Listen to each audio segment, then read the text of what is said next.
So we're now on to our dinner party. We see all these guys come together around the table and socialising. We saw a lot of chit-chatting going on. We saw Shanita and Jordan looking very loved up. He was complimenting her on her dress, saying that red suits her, etc, etc. Then we saw Duca give a speech. Duca giving a speech, as Whitney would say, oh, here we go, here comes the showman. And her face said it all anyway. This girl irritates the hell out of me. She's embarrassing to watch. I noticed while he was actually making his speech that she was busy eating. Whilst everybody else was paying attention to his speech and raising their glasses, she was busy eating. The girl rude? Oh, you know what? I can't. Let me bring it back. Moving on. Everybody complimented him on his speech. Of course she didn't. She carried on eating with her sourpuss face. Yes, sourpuss.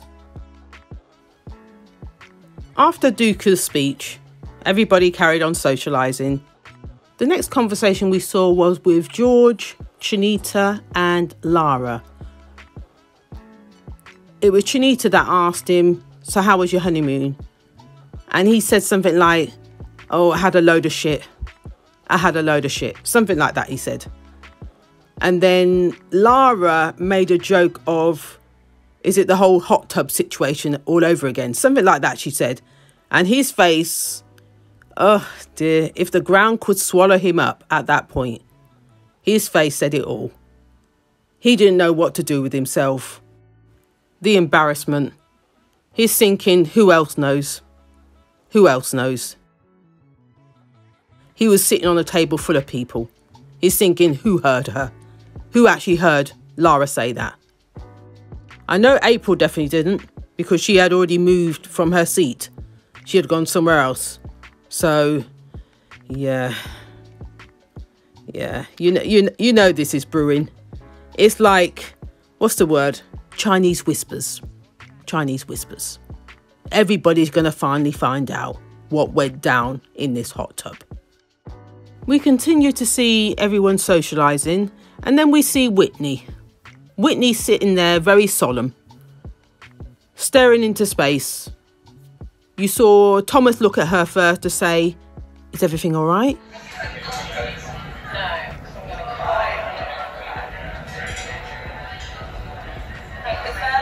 Train? What time's the next train? Is there a car?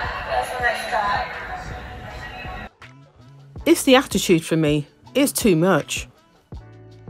Do you want to swap seats or we just sit with you? Right. Okay, mate. Alright, thank you.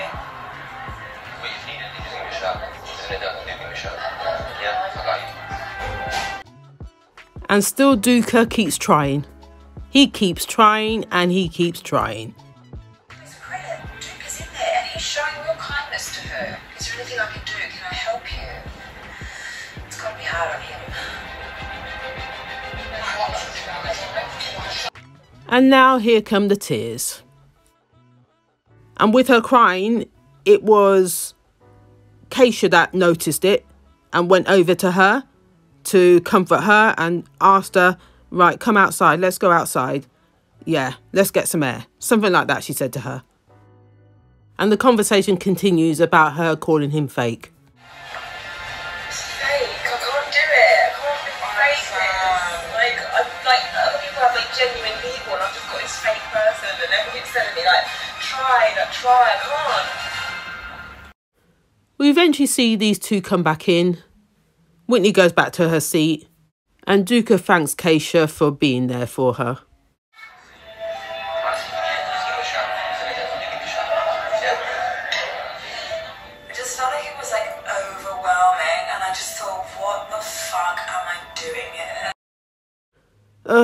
You know what? This whole thing is boring. It's irritating me now. Because we just seem to be going around in circles. We then see Miss Sourpuss and April go over to the sofa and start chatting. And they're chatting about the same thing. Again, about him being fake. About him being fake. About him being fake. I don't think he's like he's not about that. He's really honest with like his feelings. Like he's got lovely things to say to him. I'm like, I just want to know, are you being lovely because you love me, or are you being lovely because you have other intentions? I'm bored now. Let's talk about somebody else. I'm bored now. Another conversation we saw take place was with Jordan and Zoe. God, I've got to remember these names. Jordan and Zoe. And Zoe was asking whether he's falling for Shanita. And he says, yeah, I could see myself falling for her. So he was very, very open to talk about it. He said he's 100% all in. He can see a future with this. And they're taking it slow, but he can definitely see a future with this. So that was a positive sign there. And then with Shanita, she was talking to Jess. And Jess asked her whether she liked Jordan. And she said, straight away, we clicked. We're very comfortable around each other. We found out further down the line, we have a lot in common. The little quirks that they may have a lot in common. And then Jess asked her, have you slept together? And Shanita, being Shanita, comes across very shy, but she eventually turned around and said yes, blushing at the same time. So that was a good sign to see that these two are definitely on the right path. And I definitely see something long term with these two. Definitely. Another conversation that took place was with Kwame and Richie. Kwame was talking about his honeymoon, because I think Richie asked how it went. And this is how he told the story. Yeah, Sun-Sea Beach. Did it get spicy? It was amazing. Oh, top to it, actually. There was a jacuzzi, there was alcohol. The room was just, everything was just set up for everything. Heaven. This guy can sell snow to the Eskimos. He's got the gift of the gab, a smooth tongue, and knows how to charm the pants of a woman. He's that guy. Richie was asking him whether he got it on. That's what he was really asking. This man went round the houses and still didn't answer the question. He's not the least bit interested in Keisha, but he tries to project that he is. Waste of time. When we saw Keisha talking about her honeymoon, she was talking with Lara and Whitney. And they were asking her questions, especially Lara, about does he not touch you? Does he not grab you? Do you fancy him? Those type of questions. And then Whitney said something about when I'm maybe a little tipsy, I do get a little bit horny. That's really how she was saying it. But he doesn't make any moves on her. Yeah, that's because he doesn't fancy her. He just doesn't have the balls to tell her. All the gift of the gab, the beating around the bush, the smooth tongue. What a turn off. And the thing that I've noticed with Keisha, even though she didn't get all that she asked for, she's willing to try. But Mr. Man over here, Mr. Smooth Operator, nah, she's only 70% of what he wanted. She's not even 70. To be honest, she's probably the 30. The other 70 is missing. He was lying. He was just trying to sweet her up, make her feel nice.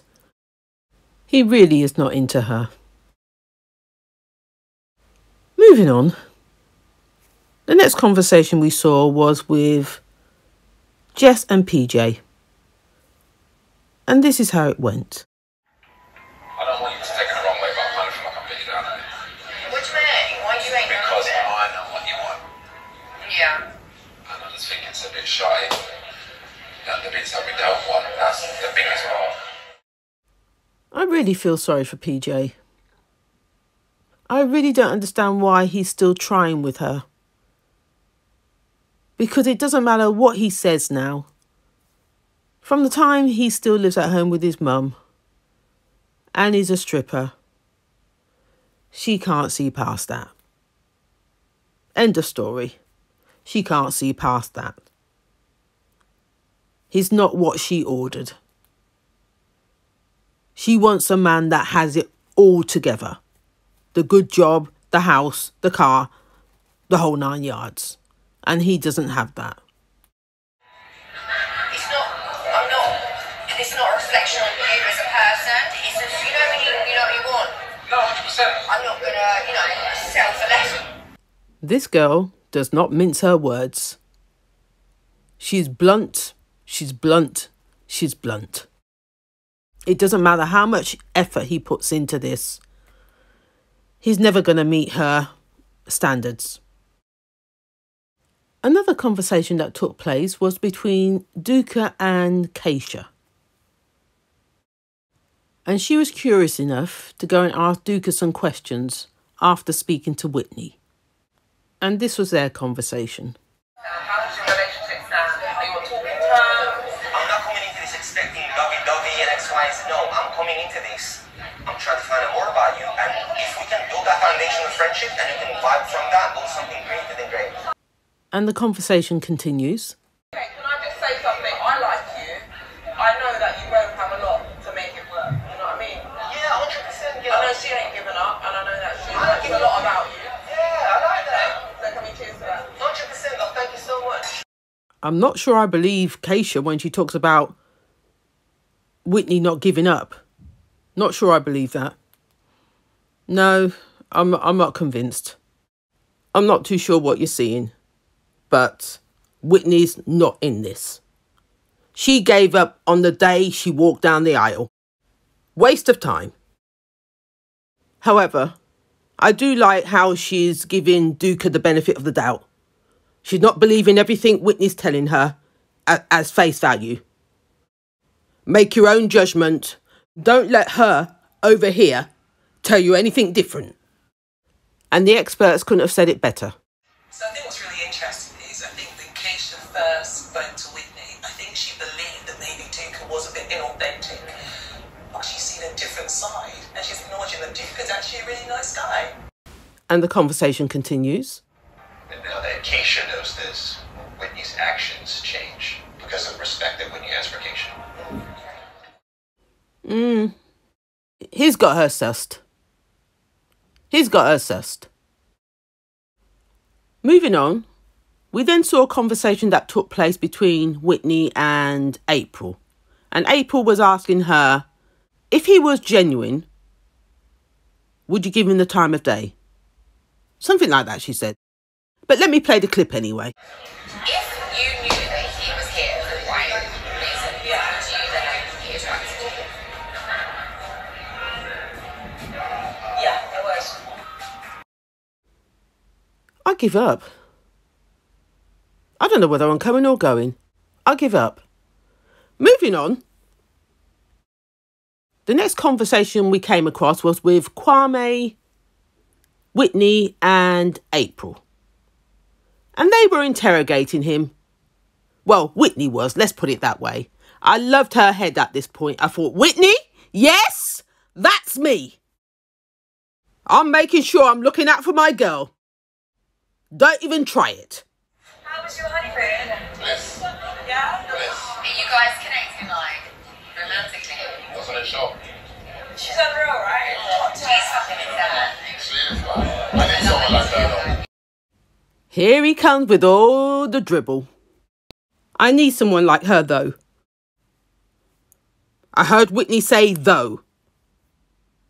She couldn't get past the word, though. Like she's an alternative. She's not what he wanted. She's not what he ordered. So Whitney's doing her very best to read him. I feel like you need someone to put you in your place. All right now. Okay. I've heard that a few times. 100%. Okay. You don't say anything. What's your thoughts? You're just like laughing and I'm loving it. I'm loving it. Yeah.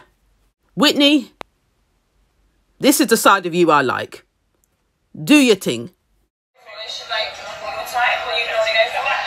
Yeah, I definitely get women who are sassy. Yeah, so like Rihanna, Beyonce, the typical. Okay, basically, I'm not a big fan of her. Oh, with it? Sort of. Well, we got there in the end. Finally. Oh, dear. Finally. Now we know what he's really into. His ideal woman. And it's not Keisha. And let me give April some props for stirring the pot, because we needed this to come out. And you could see that, what's his name? Kwame was feeling hot around the collar with all these questions, that he got up off his seat and moved. This guy's a phony. He's not here for the right reasons. He's not here for the right reasons at all. Moving on, we started seeing various conversations happen around the table. Again, around the situation with George and April, around the hot tub situation. Yeah. We've still got the Chinese whispers going. It looks like now everybody knows. Now what you see next is, what's his face? Thomas go over to, what's her name again? April. Oh God, these names are just driving me mad. Thomas goes over to April and pulls her to one side. And they're sitting on the sofa, and then he goes to say this.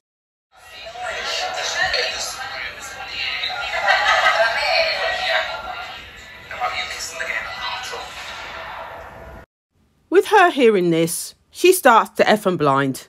She's upset now. She's thinking, it wasn't even a thing. Why is everybody talking about this? It wasn't even a thing. I didn't even have to tell him. And I think to myself, when she said that, you didn't even have to tell him. Hang on a minute. Let me rewind. Didn't you say... No, hang on. George said that he had gone for drinks, and when he come back, he saw you kissing in the hot tub. So he already saw you. So what are you talking about? You didn't have to tell him.